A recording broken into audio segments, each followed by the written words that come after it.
மக்களே, இன்றைக்கி நம்ம என்ன பார்க்க போகிறோம் அப்படின்னா, ஒரு ஸ்லாபில் பீம் ரெடி பண்ணியிருக்கோம். இந்த பீம் வந்து என்ன கொடுத்துருக்குன்னா, கீழே வந்து டவுனில் வந்து 6 ராடு கொடுத்துருக்கு. 3 தான் போட்டிருக்கு.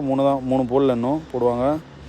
அப்புறம் டாப்பில் 3 எக்ஸ்ட்ரா எங்கே போடுறோன்னா அங்கே தான் எக்ஸ்ட்ரா போடணும். ஓகேவா? மிடில் சப்போர்ட்டில் தான் எக்ஸ்ட்ரா ஸ்டீல் போட போகிறோம். அடுத்தது வந்து ரிங் என்ன கொடுத்துருக்குன்னா 10 mm ரிங்கு 12 சென்டி ஸ்பேஸிங்கில். இது ஸ்பேஸிங் வந்து 12 அதில் போடுறோம். இன்னும் 3 ராடு இதில் போடல. எக்ஸ்ட்ரா சப்போர்ட் ஸ்டீல் போடல. சென்டரில் போடணும், அது போடல. அவ்வளோதான். இதே மாதிரி எல்லா இடத்துலையும் பீமை செக் பண்ணுறோம். பீம் என்னென்ன கொடுத்துருக்கு இதுன்னு. ஸ்டீல்லாம் கிடக்கு. இது எல்லாமே ஸ்லாப் ஸ்டீலு.